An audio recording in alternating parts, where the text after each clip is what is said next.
खटिया पे बैठने से किसने रोका? कितने मुसलमानों ने रोका पिछले 100 साल में?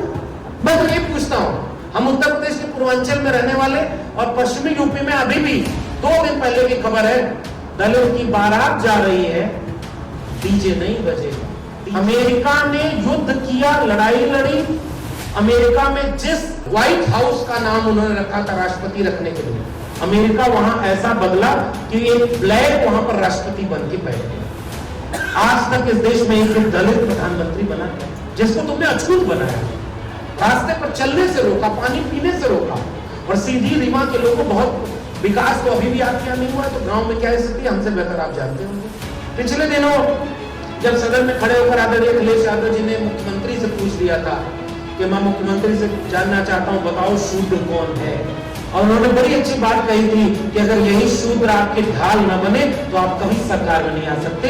ये शूद्र लोग ही आपको वोट देते हैं क्योंकि ये भटक जाते हैं, भरम जाते हैं और आपके झूठ और बहकावे में फंस जाते हैं। हम तो अपने लोगों को जगा रहे हैं, इसलिए हमारी लड़ाई किसी के खिलाफ नहीं है। याद रखना, समाजवादियों की लड़ाई किसी जाति और किसी धर्म के खिलाफ नहीं।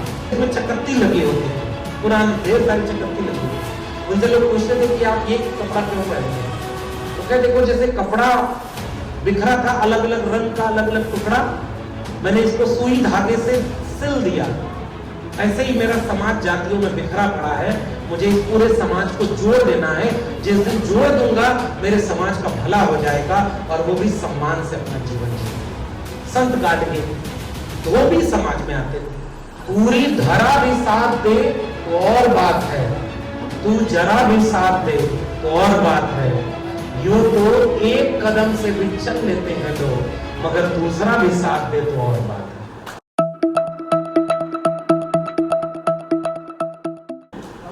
मध्य प्रदेश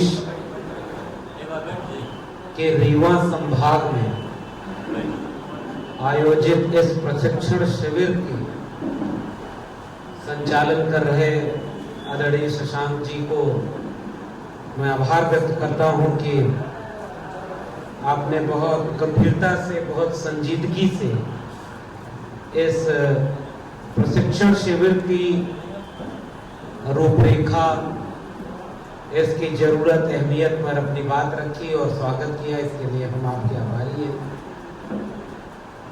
मध्य प्रदेश समाजवादी पार्टी के प्रदेश अध्यक्ष डॉक्टर मनोज यादव जी का मैं आभार व्यक्त करता हूं कि उन्होंने इस प्रशिक्षण शिविर की रूपरेखा में हमें भी अपनी बात कहने के लिए शामिल किया। मंच पर बैठे हुए हमारे अग्रज, वैचारिक अग्रज, सामाजिक न्याय की लड़ाई के लंबे अनुभव के साथ समाजवाद और अम्बेडकरवाद की लड़ाई को आगे बढ़ाने वाले आदरणीय आर.के. चौधरी साहब और सबसे मंच पर बैठे हुए सभी सम्मानित लोग, और इस प्रशिक्षण शिविर में रीवा संभाग के आसपास के जिलों के जितने भी आप सम्मानित लोग आए हैं, आप सभी समाजवादी क्रांतिकारियों का मैं इस्तकबाल करता हूं। जय भीम, जय मंडल, जय संविधान कहता हूं।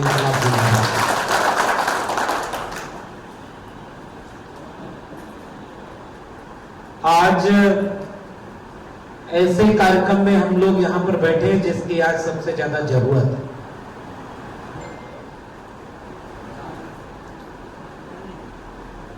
जिस दौर में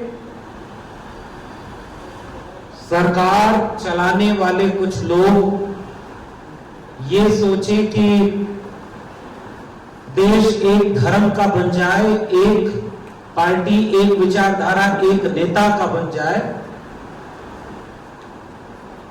इस देश की बुनियाद पर सबसे बड़ा हमला बोला जाए, समानता, न्याय जैसे मानवीय विचार खतरे में हो, ऐसे वक्त में इस देश के हर एक इंसान तक ये बात कहना, यह बात पहुंचाना हमारा फर्ज है, हमारी जिम्मेदारी है कि ये देश किसी एक जाति, एक धर्म, एक मजहब, एक क्षेत्र, एक भाषा, एक विचार, एक पार्टी से नहीं चलेगा। ये देश चलेगा तो बाबा साहब डॉक्टर भीमराव अंबेडकर के संविधान से चलेगा। ये पहली जरूरत। संविधान ही बुनियाद है, संविधान ही आधार है समानता और न्याय का। और हम जैसे लोग उसी संविधान की वजह से आज यहां तक पहुंचे। लेकिन आज उसी संविधान को बदलने की कोशिश की जा रही है, उस संविधान को भीतर से खोखला करने की कोशिश की जा रही है। तो दूसरा वाक्य जो आखिरी व्यक्ति तक इस देश के पहुंचाना है कि इस संविधान के बचाने का जिम्मा समाजवादियों और अंबेडकरवादियों को मिलकर उठाना है, और हमें इस संविधान के लाभार्थी और हमें इस संविधान के रक्षक, और ये संविधान हमारा रक्षक है। ये दूसरा आज का सबसे महत्वपूर्ण वाक्य है कि समाजवाद का मतलब क्या है और समाजवाद कहता क्या है, समाजवाद का स्वप्न क्या है। मिटे गरीबी और अमीरी, मिटे चाकरी और मजबूरी, दो बातें हैं मोटी मोटी, सबको इज्जत सबको रोटी। यही समाजवाद का मतलब है। 100 से कम न 1000 से ज्यादा, समाजवाद का यही तकाजा। इसलिए हमारी पहली बुनियाद हम समाजवादी लोगों की है कि हम सच के साथ खड़े हैं, न्याय, समता, बंधुता और मानवता के पैरोकार हैं। इसलिए हमारी जिम्मेदारी साथियों इस समय सबसे ज्यादा है। आज प्रशिक्षण शिविर हो रहा है मध्य प्रदेश के एक संभाग का। बहुत बधाई देना चाहता हूं मैं। जो जिम्मेदारी समाजवादियों की है देश को बचाने की, संविधान को बचाने की और सामाजिक न्याय के विचार पर एक ऐसा भारत बनाने की जिसमें इंसान और इंसान के बीच खाई जो है वो कम हो, सब बराबर हो, मोहब्बत प्यार से रहे। लाल झंडा, लाल टोपी, आज बड़े फक्र के साथ ये कहे कि उत्तर प्रदेश में 2024 के चुनाव में अगर समाजवादियों ने आधे से ज्यादा सीटों पर उनको रोका न होता तो ये संविधान आज महफूज नहीं होता। ये लाल टोपी वालों का कारनामा है जो उन्होंने संविधान।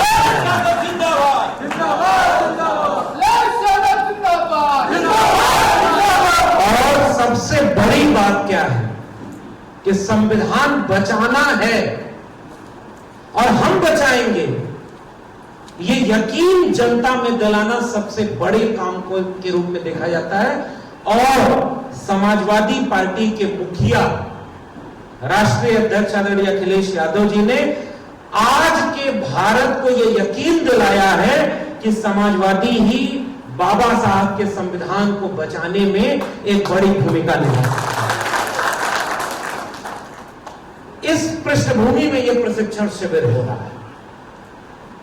और प्रशिक्षण शिविर का मकसद क्या होता है? ये चुनावी रैली की तरह नहीं होता, ये सड़क चौराहे की गोष्ठियों की तरह नहीं होता।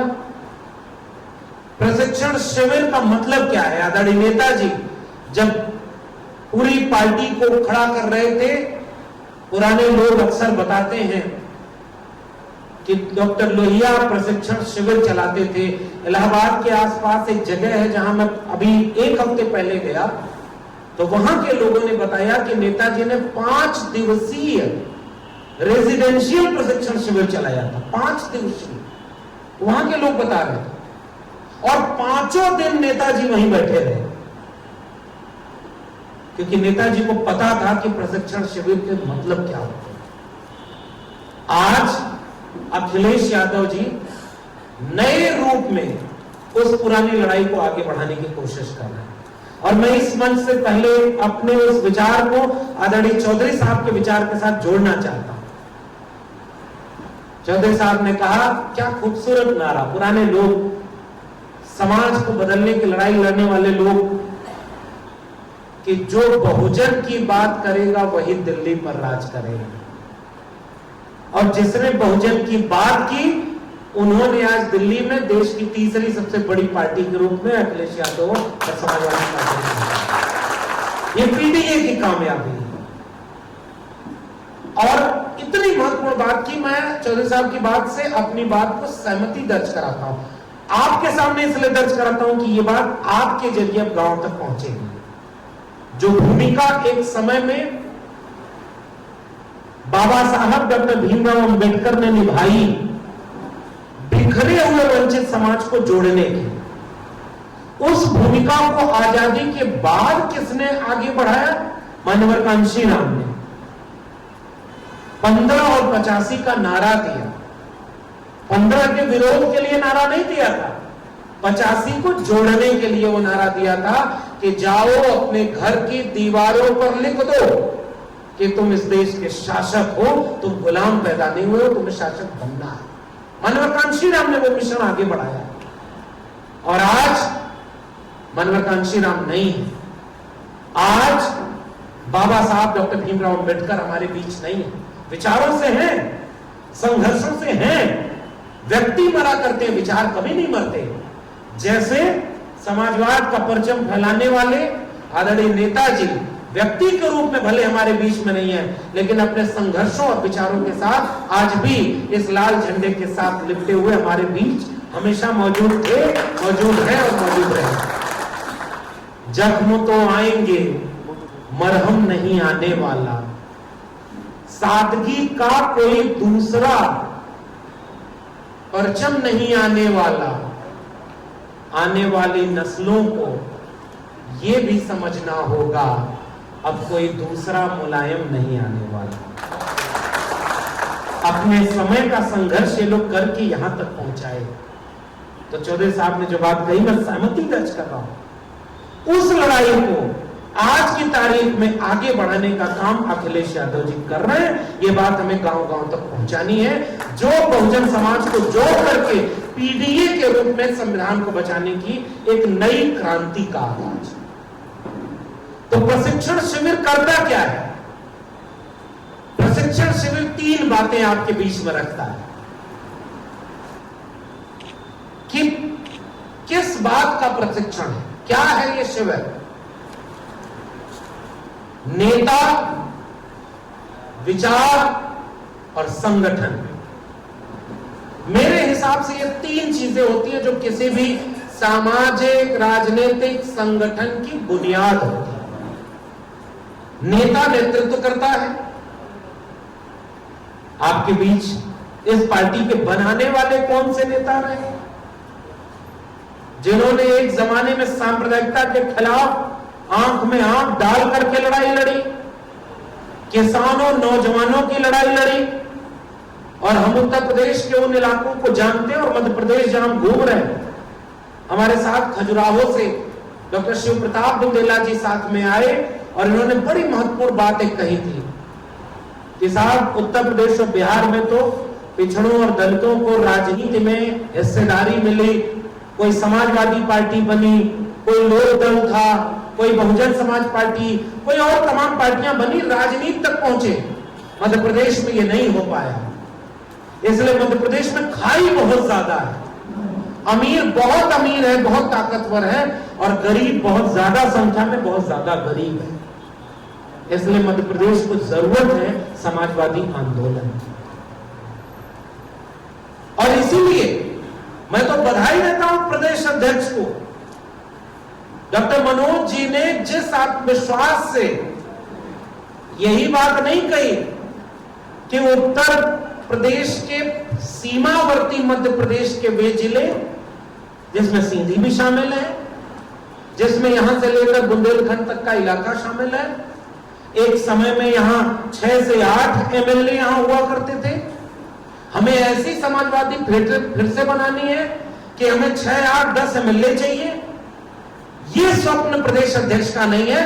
प्रदेश अध्यक्ष ने यह कहा कि अगर अगले 3 साल हम मेहनत कर दें तो मध्य प्रदेश पर तीसरा नहीं पहला विकल्प समाजवादी बन जाएंगे। ये कॉन्फिडेंस और मैं इसके लिए तारीफ करता हूं। नेतृत्व ऐसा ही होना चाहिए जो आत्मविश्वास से लबरेज कर दे, कॉन्फिडेंस दे कि आपका शासन हो सकता है।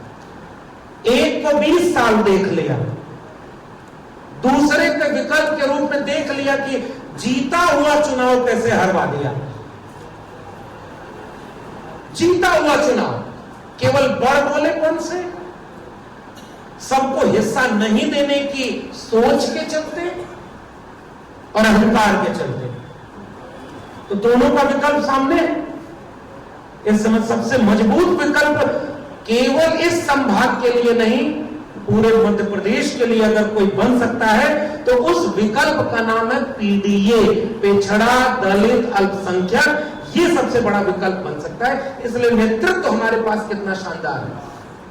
समाजवादी पार्टी के मुखिया, उन्होंने जब समाजवादी पार्टी की बुनियाद रखी, समाजवादियों ये परचम गांव गांव पहुंचाना हमारी जिम्मेदारी है। प्रशिक्षण शिविर का मतलब ये होता है। नेताजी ने कहा कि समाजवादी पार्टी कोई पार्टी या राजनीतिक दल नहीं है। समाजवादी पार्टी एक मिशन है, एक आंदोलन का नाम है जो परिवर्तन की लड़ाई को लड़ने के लिए बनाई गई है। समाजवादी पार्टी एक ऐसा समाज बनाना चाहती है जो किसी की कृपा पर न जिए, जो सबको बराबर बनाने की बात करे। समाजवादी पार्टी बख्शीश की राजनीति नहीं करती, समाजवादी पार्टी परिवर्तन की राजनीति करती है। ये बुनियादी बात नेताजी ने कहा। आपके पास वो लीडरशिप है, गांव गांव जाके बताना आप कि मिशन आंदोलन के नए क्रांतिकारी चेहरे अब आपके बीच में आ रहे। और मौजूदा नेतृत्व जिसने बाहें फैला करके, अभी हमने ये बात कही कि जो लड़ाई बाबा साहब अम्बेडकर की थी, जो लड़ाई मान्यवर कांशीराम की थी, क्योंकि व्यक्ति महत्वपूर्ण नहीं होता, विचार महत्वपूर्ण होता है। और मैं आऊंगा दूसरा बिंदु, प्रशिक्षण शिविर का जो होना चाहिए वो विचार का है। तो विचार को आगे बढ़ाने का काम कौन करता है? नेता करता है। नेतृत्व ने यह बात समझ ली और नेतृत्व ने देश को उम्मीद पैदा कर दी। आज की तारीख में भारतीय जनता पार्टी ने पूरे देश का माहौल ऐसा कर दिया है, रुपए की कीमत नहीं गिर रही है, नेताओं का नैतिक स्तर गिर गया है। इतना नीचे राजनीति का स्तर कभी नहीं था। प्रधानमंत्री कोई हो, झूठ बोलना, बड़ा नेता तो बड़ा झूठ, छोटा नेता छोटा झूठ। और भाषा कैसी, आपने याद किया होगा, प्रधानमंत्री ने भाषण देते हुए कहा भैंस खोल ले जाएंगे, मंगलसूत्र छीन ले जाएंगे। और उत्तर प्रदेश में जो नेता उनके बैठे हुए वो कितनी अभद्र भाषा बोलते हैं आप सबको पता है। इतनी विपरीत परिस्थितियों में जिस शख्स ने, जिस नेता ने आज तक भाषा का संयम नहीं खोया हो, एक शब्द भी विवादित आज तक नहीं बोला हो। मैंने पहले ही कह दिया, जिनसे लड़ाई है वो देखिए कौन लोग हैं, कुछ भी बोल सकते हैं। वो प्रधानमंत्री से लेकर उत्तर प्रदेश के मुख्यमंत्री तक देख लीजिए, अपमान करते हैं। उन्होंने नेताजी का अपमान किया। जिस समय हम यहां खड़े हैं, उत्तर प्रदेश के सदन में, सदन चल रहा है और उप मुख्यमंत्री ने आदरणीय नेताजी पर ऐसी टिप्पणी की है कि सदन में हंगामा हो रहा है। उनकी हिम्मत ऐसी है कि वो आज तक आपके नेता का अपमान कर देते हैं। लेकिन आपको एक बात कह के जा रहा हूं मैं कि समाजवादियों पहचानो कि आपका नेतृत्व कैसा है। उन्होंने पिता के ऊपर जब टिप्पणी की थी तो आदरणीय अखिलेश जी खड़े होकर बोले कि जो हमारे पिता के ऊपर कुछ बोल सकते हैं, उनके पिता के ऊपर उनसे ज्यादा खराब हम बोल सकते हैं, लेकिन हमें आदरणीय नेताजी ने ये सीख नहीं दी है कि हम आपके स्तर पर उतर जाएं, हम ये संस्कार पाए। और आज तक देश का एकमात्र नेता ऐसा जिसने एक भी शब्द किसी के अपमान में नहीं बोला, लेकिन एक भी कसर भी बाकी नहीं रखते, अपने तंज से, अपने ह्यूमर से एक पत्रकार को जब ईमानदार कह दिया था, तब उस पत्रकार को समझ में आ गया कि इतने ईमानदार तो हम हैं भी नहीं जितना ये कह रहे हैं।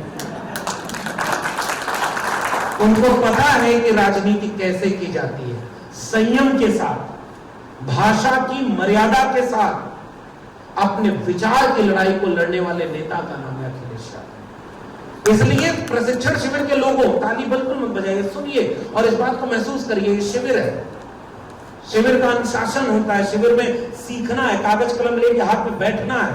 हम लोग इतने दूर से इसलिए नहीं आए, भाषण पे ताली तो बहुत बज जाती है, लेकिन जरूरत ताली की नहीं है, जरूरत इस विचार को उस गांव तक पहुंचाने की है जो उम्मीद में आपके बैठा हुआ है कि हमें भी बचाने कोई आएगा एक दिन। आज उनकी बात करने वाला कोई नहीं है। इसलिए आप समझिए कि प्रशिक्षण शिविर के 3 बुनियादी आधार अगर मैं बनाऊं तो पहला है नेतृत्व, नेता।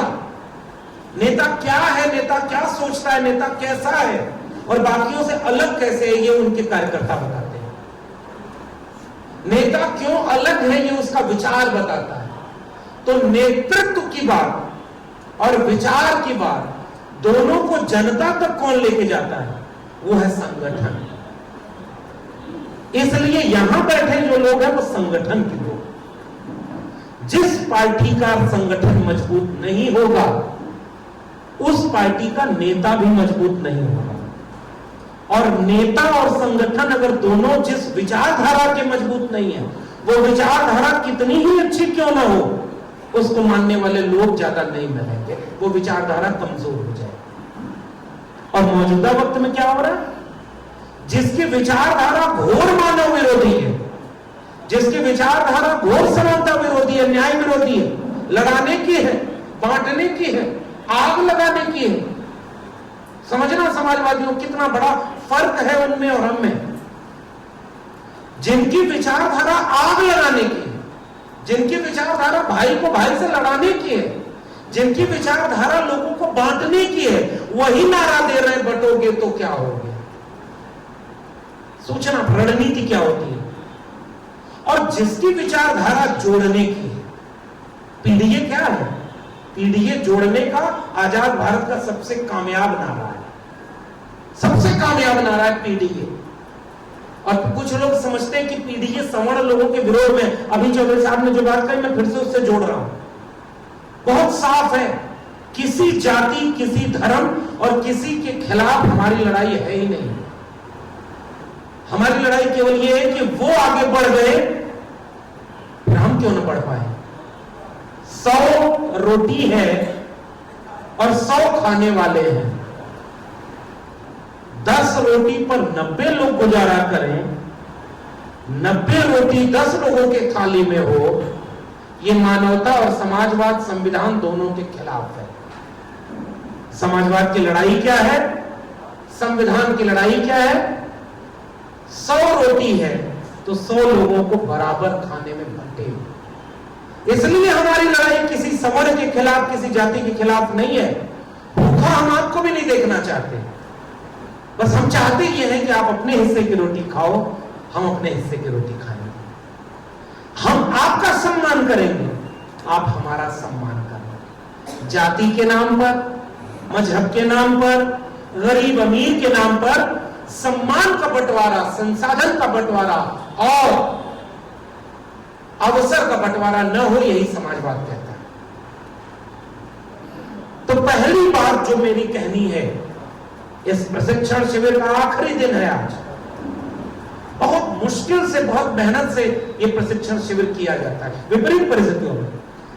कल ही मैं एक बात कह रहा था, जिसको मलाई खानी होगी, जिसकी सरकार होती है, वो तुरंत पाला बदल के वहां जाता है।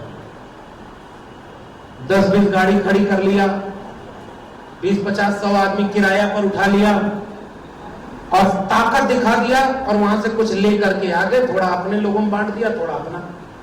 जिसके पास बहुत कुछ होता है वो अपना बचाने के लिए सत्ता की यहां मिलाता है। थोड़ा जो उनसे कम स्वार्थी और लालची है वो क्या करेगा, वो उस विपक्षी खेमे में रहेगा जहां से उम्मीद रहेगी कि अगली बार तुरंत हमारा होना है। लेकिन ये समाजवादियों का कुनबा किसका है मध्य प्रदेश में, जिनको न सत्ता की लालच है, न सत्ता से डर है, वो अपने विचारधारा को खड़ा करना चाहते हैं, इसलिए विपरीत परिस्थितियों में भी लाल टोपी पहनकर यहां बैठे हुए हैं। इसलिए मैं आपको सबसे कीमती व्यक्ति मानता हूं। इस विपरीत परिस्थिति में जो हमारा टिका हुआ है, इसका मतलब वो विचार के साथ है, इसलिए जिम्मेदारी हमारी बड़ी है। 3 काम: नेता के विचार को जनता से जोड़ना, यह संगठन भूमिका निभाता है। मुझे खुशी है कि प्रदेश अध्यक्ष जी ने सबको विवरण में दिया कि बहुत सारे जिलों के जिला अध्यक्ष बन गए हैं, संभाग के प्रभारी बन रहे हैं, और अगले 3 वर्ष हैं। 3 वर्ष में अगर पूरे मध्य प्रदेश को इस तरह जोन में बांट करके कार्यकर्ता सम्मेलन से ट्रेंड हुए लोग गांव-गांव छोटी-छोटी बैठकें शुरू कर दें, वैसी बैठकें जो इन 3 कामों को गांव-गांव करें। पहचान कराए कि नेता का मतलब क्या है, पहचान कराए कि अखिलेश यादव जैसे नेता आज की तारीख में भारत की जरूरत क्यों है। क्योंकि वो रोटी की बात करते हैं, क्योंकि वो सम्मान की बात करते हैं, वो जाति जनगणना की बात करते हैं, वो आरक्षण की बात करते हैं, वो बाबा साहब के संविधान को सबको बराबर का हक और सम्मान मिले इसकी बात करते हैं। और विचार को गांव को पहुंचाना हमारी जिम्मेदारी है। समाजवाद का मतलब क्या है? आप लाल टोपी पहन के जाएंगे, आपसे लोग तुरंत पूछेंगे ये क्या है समाजवाद।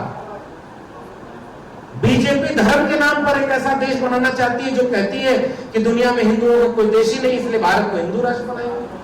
बोलते हैं वो लोग इनडायरेक्टली, यही तो काम चल रहा है। हम छतरपुर से आ रहे थे कल, प्रधानमंत्री जी भी वहीं आए हुए थे, और वहां किसके कार्यक्रम में गए हुए थे पता क्या? वहीं के लोग बता रहे हैं कि 4-5 साल पहले ऐसे बाबा, ऐसे आश्रम और ऐसी चीजों का कोई बहुत नामो निशान नहीं था। 5 साल 7 साल का ये सारा खेल है। नाम नहीं लेना है, समझदार को इशारा काफी है। यहाँ नाम हम केवल उन महापुरुषों का लेने आए, बाकी तो आप इशारे में समझ जाइए। हम आपको खतरा बस पहचान करा रहे हैं, सुनिए। और ट्रेनिंग का मतलब यही होता है, जो हम कर रहे हैं वो आपको गांव में करना है। आप भी किसी का नाम लेके क्यों चिढ़ाओगे? अभी उन्होंने बहुत, अभी शायद शशांक जी ने बोली थी अभी ये बात। आप सोशल मीडिया पर कुछ भी लिख देते हो, उनको मौका मिल जाता है आपके ऊपर कार्रवाई करने के लिए। अखिलेश यादव जी का ये वाला वाक्य मैंने क्यों यहां मंच पर बोला? उस पत्रकार को उन्होंने न बेईमान कहा, न बिका हुआ कहा, न दलाल कहा। उस पत्रकार को अखिलेश यादव ने ईमानदार कह दिया। जनता को पता चल गया, पत्रकार बोल पड़े, बार बार हमको ईमानदार मत कहिए। इसका मतलब वो क्या है? अब आप सोचिए ना, खेल सोचिए, नेता कैसे आपके साथ कनेक्ट करता है।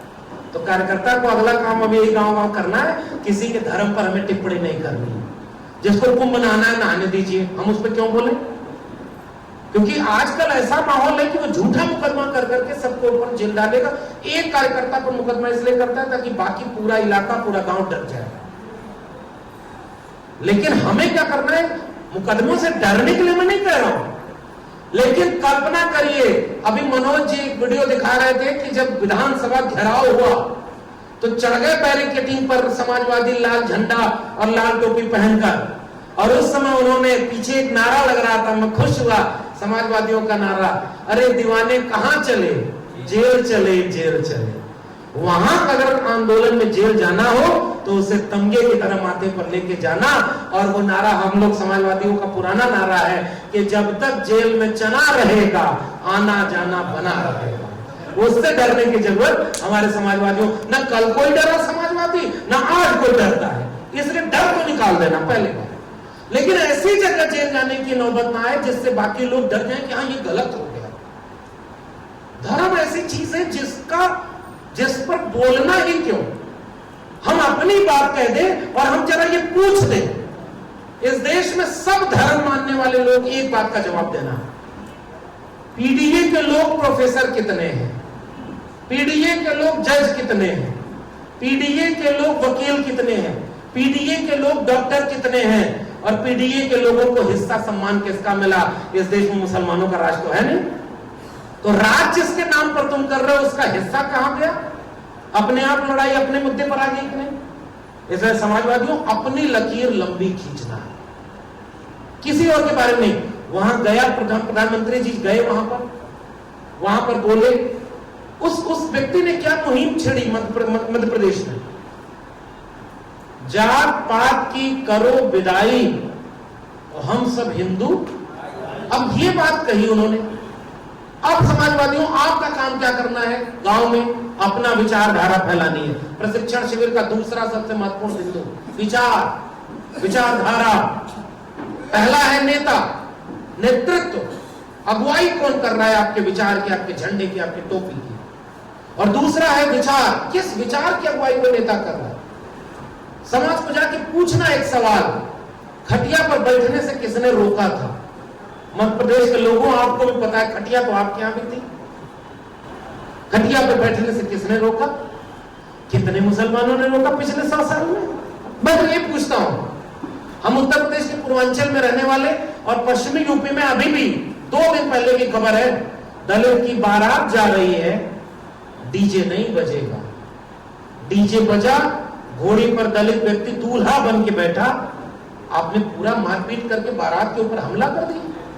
किसने हमला किया वो, और कितना ये जो भाई भाई का नारा देने वालों ने उसकी निंदा की। अब देखना, आप समझिए कि आपको समझाना कैसे है। आप केवल एक पूछना कि वो जो खटिया पर बैठने का अधिकार नहीं था, हमारा छुआ हुआ अगर छू लिए तो अपवित्र हो जाते थे, हमें सम्मान नहीं देते थे। आपने ऐसी सामाजिक व्यवस्था बना दी कि उनके बेटे, हमारे पिताजी को भी, अगर हमारे पिताजी सामने आ गए, उनके बेटे आ गए तो उनको झुककर प्रणाम करते थे, और हमारे पिता को उनके बेटे कभी सलाम नहीं किए। हम तो चाहते हैं कि आपके पिता को हम सलाम करें, लेकिन हमारे भी पिता का कोई अपमान न करे, उनका भी सम्मान हो। एक बराबर का समाज बनाना है तो समाजवाद का। तो बस इतना ही पूछना है कि ये जाति पात की विदाई होगी कैसे, कैसे होगी, क्या फार्मूला दिया। तब अपना विचार अपने लोगों तक पहुंचाना। पहला विचार, बाबा साहब डॉक्टर भीमराव अंबेडकर ने एक किताब लिखी है जिसका नाम है एनिहिलेशन ऑफ कास्ट, जाति का विनाश। उन्होंने कहा कि जाति व्यवस्था दुनिया के किसी देश में नहीं है, केवल भारतीय उपमहाद्वीप में है। अभी चौधरी साहब अमेरिका का किस्सा सुना रहे थे, बहुत महत्वपूर्ण किस्सा है। काले और गोरे में देख करके तो फर्क हो सकता है कि अच्छा ये गोरे लोग हैं, इन्होंने अलग एक अपना बना लिया है, ये बड़े लोग हैं, ये बस में चलेंगे, ये काले हैं, इनको अलग करो। भारत देश की जाति व्यवस्था में शक्ल से कोई नहीं बता सकता कि कौन बड़ा है कौन छोटा है। हमारे यहाँ ऐसी जाति व्यवस्था बना दी कि किसका पता ही नहीं चलता। लेकिन जाति व्यवस्था ऐसी है कि उसका पहचान नहीं हो सकती, लेकिन जिसको पहचानना तो उसे खटिया पर बैठने नहीं दिया। अमेरिका ने युद्ध किया, लड़ाई लड़ी। अमेरिका में जिस व्हाइट हाउस का नाम उन्होंने रखा था राष्ट्रपति रखने के लिए, अमेरिका वहां ऐसा बदला कि एक ब्लैक वहां पर राष्ट्रपति बन के बैठ गया। आज तक इस देश में एक दलित प्रधानमंत्री बना क्या, जिसको तुमने अछूत बनाया, रास्ते पर चलने से रोका, पानी पीने से रोका, और सीधी रीवा के लोगों बहुत विकास तो अभी भी आपके यहाँ नहीं हुआ है, तो गांव में क्या स्थिति हमसे बेहतर आप जानते होंगे। हमें उसी परिवार को जोड़ना है और उनको ये विचार पहुंचाना है। बाबा साहब उसके लड़ाई लड़े थे कि जाति की विदाई कैसे होगी, और इसके बहाने कार्यकर्ता अपने विचार को जनता तक जोड़ लेता है कि बाबा साहब डॉक्टर अंबेडकर ने अछूतों को ही केवल अधिकार नहीं दिए, किसानों कमेरों को अधिकार दिया और उनको समझाया कि भाई सारे लोग संविधान से बराबर का हक पाओगे। और यहां से हमारे विचार में संविधान आ गया। हमें किसी के खिलाफ नहीं भाषण देना है और न गांव में जाके किसी से झगड़ा करना है। हमें ये विचार पहुंचा देना है कि जाति की विदाई करने का रास्ता बाबा साहब डॉक्टर अंबेडकर का ये है। दूसरा रास्ता जाति की विदाई करने का डॉक्टर राम मनोहर लोहिया का है, रोटी बेटी का संबंध हो। बताओ ये जो नारा दे रहा है वो रोटी बेटी का संबंध करेगा? अब अपने आप समझ जाइए, हमें किसी का विरोध नहीं करना, हमें अपने लोगों को समझाना है। अब एक उदाहरण देता हूं। पिछले दिनों जब सदन में खड़े होकर आदरणीय अखिलेश यादव जी ने मुख्यमंत्री से पूछ दिया था कि मैं मुख्यमंत्री से जानना चाहता हूं, बताओ शूद्र कौन है। और उन्होंने बड़ी अच्छी बात कही थी कि अगर यही शूद्र आपकी ढाल न बने तो आप कभी सरकार में नहीं आ सकते। ये शूद्र लोग ही आपको वोट देते हैं क्योंकि ये भटक जाते हैं, भरम जाते हैं और आपके झूठ और बहकावे में फंस जाते हैं। हम तो अपने लोगों को जगा रहे हैं, इसलिए हमारी लड़ाई किसी के खिलाफ नहीं है। याद रखना, समाजवादियों की लड़ाई किसी जाति और किसी धर्म के खिलाफ नहीं, केवल अपने लोगों को जगाने की है। तब ये बात हमारी जाएगी लोगों के बीच में। उन्होंने कहा कि शूद्र कौन है बताओ, तो हम कहते चलो शूद्र छोड़ो, हम तो रोटी बेटी का संबंध वाली बात थी। तो एक बार टीवी डिबेट में मैं बैठा, दो चार ऐसे ही पाखंडी बैठे थे, मैं उनको और कुछ नहीं कहूंगा। उन्होंने कहा कि इनका नाम है लक्ष्मण और काम रावण वाला कर रहा है, क्योंकि हम ये पूछ रहे थे कि शूद्र कौन है बताओ। बाबा साहब ने बताया हु शूद्रा, डॉक्टर राम मनोहर लोहिया ने बताया संसोपा ने बाधी गांठ पिछड़ा पावे सौ में साठ। समाजवादियों ये नारा अब हमें गांव गांव पहुंचाना है, ये विचार है हमारा। तो जैसे उसने कहा कि नहीं हमारे यहां शूद्र जाति नहीं है, कर्म से होता है, वर्ण व्यवस्था हमारे यहां कर्म से बनी है। जन्मना जायते शूद्र, जन्म से सब शूद्र है और कर्म फल विभाग है, कर्म जैसा जो करता है उससे उसकी जाति तय होती है। मैंने कहा कि अच्छा मान्यवर एक बात बताएं, मेरे नाम में यादव लगा है तो मैं क्या हूं, तो क्या शूद्र है? हालांकि पता ही नहीं है कि शूद्र में कौन कौन आते हैं, अभी पता नहीं है। फिर मैंने कहा मैं दिल्ली विश्वविद्यालय का प्रोफेसर हूं, मेरा पेशा क्या है, किस जाति में आता है? तो कहा ये तो ब्राह्मण में आता है, क्योंकि विद्या ज्ञान का काम तो उनका। फिर मैंने कहा फिर मेरी जाति क्या हुई, मैं क्या हूं, फाइनली क्या हूं? वो कहे कर्म से तो आप ब्राह्मण है। हमने कहा यही बात सबके सामने बोल दो, यही बात समझा दो सबको। केवल यही लड़ाई है भाई, हमें किसी के खिलाफ नहीं लड़ना। हमें यह कहना है कि जाति व्यवस्था का बंटवारा खत्म हो और पीडीए के नाम पर लोग जुड़ जाएं। हम इसके लिए समाजवाद का विचार आप तक पहुंचाने आए, गांव में ये आपको कहना है। और इसके जरिए आपने क्या कर दिया, आपने दो महापुरुषों के विचार आपने लोगों को पहुंचा दिया। भाई ये पढ़ो बाबा साहब डॉक्टर अंबेडकर को, ये पढ़ो डॉक्टर राम मनोहर लोहिया को। पर आज कितनी तारीख है, 24 है ना, 23 तारीख कल एक विचारक है जयंती थी। आप मेरे YouTube चैनल पर जाएंगे तो कल मैंने उन पर एक वीडियो बनाई, संत गाडगे। और संत गाडगे एक कपड़ा पहनते थे जिसमें चकत्ती लगी होती थी, पुरानी ढेर सारी चकत्ती लगी होती थी। उनसे लोग पूछते थे कि आप ये कपड़ा क्यों पहनते हैं, तो कहते देखो जैसे कपड़ा बिखरा था, अलग अलग रंग का अलग अलग टुकड़ा, मैंने इसको सुई धागे से सिल दिया, ऐसे ही मेरा समाज जातियों में बिखरा पड़ा है, मुझे इस पूरे समाज को जोड़ देना है। जिस दिन जोड़ दूंगा मेरे समाज का भला हो जाएगा और वो भी सम्मान से अपना जीवन जिएंगे। संत गाडगे धोबी समाज में आते थे। जैसे जैसे विचार आपको लोगों तक ले जाने, तो अपने महापुरुषों का विचार एक एक करके छोटी छोटी बात में गांव तक पहुंचाइए और समझाइए कि धोबी समाज के पैदा हुए संत गाडगे डेबू जी क्या लड़ाई लड़े। शिक्षा के लिए उन्होंने एक वाक्य बोला, खाने की थाली अगर बेचनी पड़े तो भी शिक्षा जरूर लेना।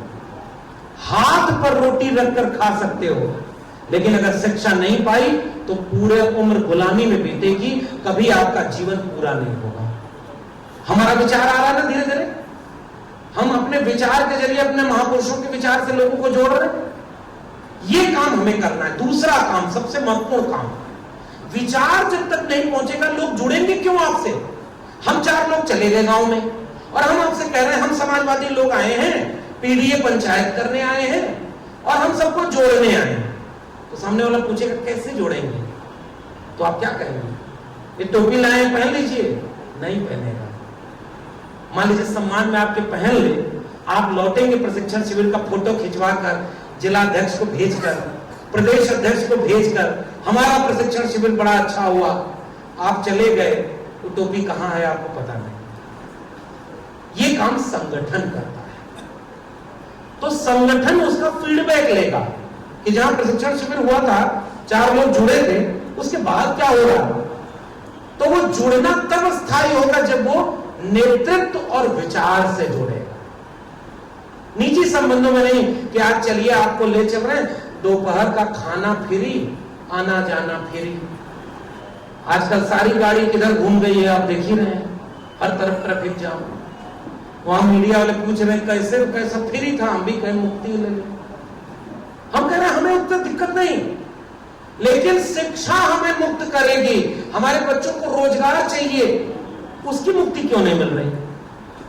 तो ये विचार लोगों तक जब जाता है तो लोगों का रिश्ता घना बनता है। इसलिए विचार को जोड़ने का काम दो आधार पर होगा। महापुरुषों के जरिए हम अपने विचार को लोगों तक पहुंचाएंगे, हम बताएंगे उन्हें गांव गांव की बाबा साहब डॉक्टर। और इसके लिए बहुत पढ़ने की जरूरत नहीं। फिर आप ये मत सोच लीजिएगा कि हमारी उम्र 50 साल हो गई, अब हम चले बाबा साहब को पढ़ने, ये भी करने की जरूरत नहीं। हो सकता है लोग कहें अरे वो प्रोफेसर साहब आए, वो तो पढ़ लिख रहे हैं, मान लीजिए, अब हम कहां पढ़ने जाएं, अब हम कैसे जोड़ेंगे। हम आपको एक उदाहरण देकर जा रहे हैं, कुछ मत करिए, किसी की वीडियो देख लीजिए, जरूरी नहीं कि मेरी, बहुत सारी किताबें, 5 पॉइंट किताब पर कापी पर लिख लीजिए, 5 बातें। जैसे पहली बात, शिक्षित बनो, संगठित रहो, संघर्ष करो, बाबा साहब अम्बेडकर का नारा। शिक्षित बनो, एजुकेट, ऑर्गेनाइज, एजिटेट। विचार भी गया, हमारे महापुरुष भी गए, और हम अपने संगठन से लोगों को जोड़ने के लिए एक रास्ता बना दिया। बाबा साहब अम्बेडकर ने कहा जाति के नाम पर गैर बराबरी ठीक नहीं, सब बराबर होंगे, इसके लिए संविधान है। संविधान में बाबा साहब ने सबको बराबर का अधिकार दे दिया। संविधान में बाबा साहब ने सबको शिक्षा का अधिकार दे दिया। संविधान में बाबा साहब ने सबको सम्मान का अधिकार दे दिया। विचार अपने आप चला गया। मोटी मोटी बातें ही लोगों तक पहुंचानी। डॉक्टर राम मनोहर लोहिया किस विचार के समाजवाद की बात करते थे? आपने नारा बता दिया। आज से तकरीबन 100 साल पहले समाजवादी लोगों ने नारा लगाया था कि सन सोपा ने बांधी गांठ, पिछड़ा पावे 100 में 60। अभी शशांक जी बहुत महत्वपूर्ण बात कर रहे थे कि 65% आबादी हमारी। अब बतला रहा हूं मैं आपसे बात कर रहा हूं, ऐसे ही आपको गांव में बात कर रहा हूं। अब जाके गांव में बात करिए ना, विद्वान बन के नहीं बैठना है। जैसे मैं यहाँ विद्वान बन के नहीं आया हूं, विद्वता दिखानी होगी तो कहीं ऐसी जगह दिखाऊंगा जिसको अहंकार होता है कि जाति से ही विद्वता तय होती है, वहां विद्वता दिखाऊंगा। हमें लोगों को समझाना है तो हमें उनकी भाषा में समझाना होगा। इसलिए प्रशिक्षण शिविर आपको ये समझाता है, जहां जाइए उसी के साथ उसकी खटिया पर पहले बैठ जाइए, उसी पानी में, उसी बर्तन में बैठकर पानी मांग के पीजिए। अगर वहां खाना खाने का नहीं है सिस्टम तो 2 रोटी अपने साथ लेकर जाइए और एक व्यक्ति को उसी थाली में बैठकर उसके साथ रोटी तोड़ते हुए पहले उसको सहज होकर करीब तो आने दीजिए। ये मेरा निवेदन है। और जैसे ही वो आपसे जुड़ेगा इमोशनली, कि इनके भाषण में ही केवल बराबरी नहीं है, समाजवाद नहीं है, ये आते ही उसी दरी पर बैठ गए जिस पर हम बैठे थे, ये आते ही उसी खटिया पर बैठ गए, अलग अलग जाति, अलग अलग बिरादरी, लेकिन बैठ गए एक साथ। और जैसे ही बैठे वैसे ही बतियाना शुरू कर दिया, पूछना शुरू कर दिया, हमारे आपके बच्चों का शिक्षा का स्तर क्या है, हमारे आपके लोगों में कितना नौकरी मिली, क्यों नहीं मिली, क्यों आज तक हम गुलाम हैं। धीरे धीरे उनके मुद्दों को उनसे जानना शुरू करिए। अब किसान है, खेती की बर्बादी किसने की, धीरे धीरे उनको जोड़ना शुरू करिए। तब तक किसी पार्टी का नाम मत लीजिए, ना अपनी ना विरोधी, पहले उससे जुड़िए, उसका मुद्दा जानिए, और जैसे जैसे वो आपके करीब आता जाए फिर धीरे धीरे अपने विचार को ले आइए। नेता को पहले मत ले आइए, विचार आ गया नेता अपने आप जिंदाबाद हो जाएगा। हम लोग गलती क्या करते हैं, हम लोग नेता का जिंदाबाद सबसे पहले करते हैं। नेता विचार से विचारवान हुआ है। अखिलेश यादव नेता अपने आप नहीं बने, संघर्षों ने उन्हें इतना तपाया कि उन्होंने अपना एक नारा बनाया जिसका नाम है पीडीए। पीडीए जीता तो अखिलेश यादव आज देश के सबसे बड़ी उम्मीद बन गए। पीडीए की कामयाबी है नहीं। तो प्रशिक्षण शिविर से निकल करके जब आप गांव गांव जाएंगे तो अपने विचार को लोगों तक पहुंचाने का सवाल पूछिए। तब वहीं पूछिएगा कि पता है डॉक्टर राम मनोहर लोहिया संसोपा बनाए थे, संयुक्त सोशलिस्ट पार्टी, पुराने समाजवादी लोग हैं, जानते होंगे। संसोपा ने बांधी गांठ, पिछड़ा पावे 100 में 60। अगर पिछड़े समाज के हैं, कोई कुशवाहा बिरादरी का हमारा भाई है, कोई पटेल है, कोई राजभर है, कोई अलग अलग 3743 जातियां बांट दी। उन सारी जातियों के बीच जाकर के केवल आपको यह पूछना है, भाई और भाई का दर्द बांटने हम आए, कहां है हमारा हिस्सा? 100 में 60। 100 में 60 आज प्रोफेसर है क्या? आपके थाने में 100 में 60 थानाध्यक्ष आपके हैं क्या? 100 में 60 वकील कचहरी में आपके हैं क्या? 100 में 60 आपके डिग्री कॉलेज में आपके प्रोफेसर हैं? 100 में 60 आपके जो है बिजनेसमैन है, फिर 100 में 60 है कहां? तब उसके बाद उससे पूछिए कि मध्य प्रदेश में आबादी कितनी, पता चल रहा है 65%, 65-70 हो कि उससे कम नहीं हो, जाति जनगणना करवा नहीं रहे, और दोनों ये कहते रहे कि हम 27% देंगे। ऐसा एक ने 27 दिया कि कोर्ट में चला गया मामला, और दूसरा कोर्ट से आगे आ गया, तो मुख्यमंत्री बनाना होगा तो यादव बना देंगे, सोचिए। और ये वो काम कर रहे हैं जो कहते हैं जाति पात की करो विदाई, और मुख्यमंत्री क्यों बना रहे हो यादव जी को? और यादव जी को मुख्यमंत्री बना के सबसे पहला काम किया, यूपी और बिहार घुमाया। समाजवादी लोगों को एक बड़ा अच्छा रोचक सा किस्सा बता रहा हूं। नेताजी यादव, नेताजी मुख्यमंत्री बन गए 2 बार, समाजवाद के बड़े नेता, और पैरेलल बिहार में लालू प्रसाद यादव जी नेता है। जितने यादव लोग हैं उन लोगों को मैं थोड़ा सा अपने घर से पहले सफाई शुरू होनी चाहिए। नेता का मतलब क्या होता है इसको समझिएगा। एक ही समय में आदरणीय लालू जी और आदरणीय नेताजी दोनों राजनीति कर रहे थे, और दोनों जगह चुनाव लड़ रहे हैं, कई बार गए। आदरणीय नेताजी बिहार में कई बार चुनाव लड़े, और आदरणीय लालू जी कई बार यूपी में चुनाव लड़े। यूपी के यादवों ने लालू जी को और बिहार के यादवों ने नेताजी को तो नेता नहीं माना, और यहाँ आरएसएस की शाखा से निकाल के एक आदमी को मुख्यमंत्री बना दो और उसको यूपी बिहार घुमा के सोचोगे कि वो तुमको नेता मान लेगा। इस भरत में तो कभी नहीं रहना चाहिए। दोनों मिले, आदरणीय लालू जी, आदरणीय नेताजी, पूरा समाजवाद का कुनबा मिला। 90 के बाद केंद्र में सरकार बनी। जब दोनों मिले तो एक ने वहां रथ रोका दंगाइयों का, तो दूसरे ने यहां पर कानून की रक्षा की। और कैसे की वो आपसे बेहतर आप जानते हैं। मिलना पड़ता है। पूरी धरा भी साथ दे तो और बात है, तू जरा भी साथ दे तो और बात है। यूं तो एक कदम से भी चल लेते हैं लोग, मगर दूसरा भी साथ दे तो और बात है। हमें साथ जोड़ना है। और तब यादव लोगों को एक बात पूछिएगा, राम नरेश यादव मुख्यमंत्री थे, और अपमान करने वाले लोग कौन थे कि राम नरेश वापस जाओ, वापस जाके भैंस जाओ। कर्पूरी ठाकुर नाई समाज के थे। आरक्षण कहां से आई? कर्पूरिया की मां। और उसके आगे जो गाली थी मैं बोल भी नहीं सकता। और ये किसी दूसरे धर्म के लोगों ने नहीं दी थी। जो धर्म के नाम पर आपको बांटने आए, उससे पूछना कि ये गाली किसने दी थी। इसलिए मैं आपसे निवेदन क्या करने आया हूं, आपकी जाति का संख्या ज्यादा है, इससे यह नहीं होगा कि आप अलग हो जाओगे। आदरणीय अखिलेश यादव जी 5 साल मुख्यमंत्री रहे, लैपटॉप बांटा, टैबलेट बांटा, मेट्रो चलाई, एक्सप्रेसवे बनाया, डायल 100 दिया, समाजवादी एम्बुलेंस दिया, डेयरी उद्योग को बढ़ावा दिया, मिल्क कॉर्पोरेशन बनाया, बुनकरों के बिजली के रेट फिक्स किए, हर समुदाय को क्या नहीं दिया। और 5 साल बाद जब मुख्यमंत्री नहीं रहे, गंगाजल से घर धुलवा करके अपमान किया। अभी परसों अखिलेश जी ने कानपुर में जाकर यही बात फिर से बोली कि मैं बार बार ये बात कहना नहीं चाहता, लेकिन मैं मंदिर में मंदिर को धुलवा रहे हो गंगाजल से। अब अपने नेता को समझो, आप यहां से आपको करना क्या है। नेता ने अगला वाक्य बोला, और यादव लोगों और ओबीसी लोगों को यहां से मैसेज मिल गया होगा कि जब हमारे उन नेताओं का अपमान हुआ तो अपने को बहुत 30 मार खाने समझना है रे भाई। अपने भाई से भाई का गला पकड़ करके, बाहों में बाहें डाल करके, मुट्ठी बांध करके एक होना है, क्योंकि अगर अपमान होगा तो नंबर सबका आ जाएगा।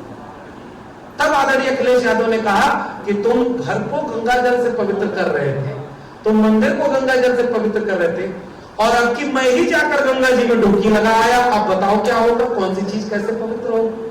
आपने सुना कि नहीं सुना? आपका नेता तर्क कैसे करता है, आप देखिए। तो विचार और नेता, ये दोनों आपके पास ऐसा है। इसलिए मैंने कहा कि महापुरुषों की तस्वीर लगाना एक औपचारिकता नहीं है। आप जहां भी जाइए, बाबा साहब अम्बेडकर की तस्वीर और डॉक्टर लोहिया की तस्वीर, आप आदरणीय अखिलेश जी को देखिए। हम लोग क्यों जुड़े इस पार्टी से? क्योंकि हमारा विचार इस पार्टी के विचार से मेल खाता है। हम जिस संविधान की बात करते हैं, आदरणीय आर.के. चौधरी जी बहुजन समाज पार्टी छोड़ करके यहां तक आए, समान खुशी खुशी नहीं आए, लेकिन मजबूरी में ये देख कर आए। और केवल आप नहीं, और ऐसे हजारों लाखों लोग, मिशन और आंदोलन के लोग ये जानते हैं कि जो संविधान बचाएगा और ईमानदारी से विचार पर खड़ा रहेगा, उसके साथ खड़ा होना ही जिंदा होने का मतलब है। मानवर कांशीराम कहा करते थे कि जिंदा लोग मिशन को रुकने नहीं देते और मुर्दा लोग कोई मिशन चला नहीं सकते। तो जहां जिंदगी है, जहां जिंदाबाद है, वहां का कारवां अपने आप बढ़ता चला जाता है। यकीन लेकिन पैदा हमें करना। इसलिए तीसरी और आखिरी बात में मैं आ जाता हूं। प्रशिक्षण शिविर, आपके पास नेता अच्छा, आपके पास विचार अच्छा, समाजवाद के विचार को लेकर जाना हमारी जिम्मेदारी। संसोपा ने बांधी गांठ, पिछड़ा पावे 100 में 60। हमें केवल अपनी बस्तियों में जाकर पूछना है 100 में 60 हमारे लोग क्यों नहीं है, और तब जाकर के उस नारे को समाजवादियों ने आगे कैसे बढ़ाया। मिटे गरीबी और अमीरी, मिटे चाकरी और मजबूरी। उस नारे को आसान आप सब जानते होंगे, जो जमीन को जोते बोए वो जमीन का मालिक होए। इतने नारे उनको लगे, जिसमें समता की चाह नहीं वह बढ़िया इंसान नहीं, समता बिना समाज नहीं, बिन समाज जनराज नहीं। जब 100 में 60 की बात हुई तो समाजवादियों ने बाद में चल करके उसे आगे बढ़ाया। 100 में 90 शोषित है, शोषितों ने ललकारा है, धन धरती और राजपाट में 90 भाग हमारा है, 10 का शासन 90 पर अब नहीं चलेगा नहीं। यही समाजवाद की लड़ाई। अब बताइए हमें किसी के खिलाफ बोलने की जरूरत पड़ी क्या? हमारा पूरा 1 घंटे भाषण हो जाए, किसी नेता का विरोधी का हम नाम नहीं लेंगे, उसकी जरूरत नहीं। हाँ, आखिरी में उसकी जरूरत पड़ेगी। पहला काम हमें अपने नेता, अपने विचार और अपने संगठन की मजबूती, ये 3 काम प्रशिक्षण शिविर से आज आप सीख के जाएंगे। आपका विचार पहुंचेगा आपके महापुरुषों के विचार से। आप बताना गांव-गांव जाकर के बाबा साहब अंबेडकर ने लड़ाई कौन सी लड़ी, आप बताना गांव-गांव जाकर डॉक्टर लोहिया ने कौन सी लड़ाई लड़ी, आप बताना अलग अलग जातियों के आपके विचारक हैं जिसका विचार एक ही है।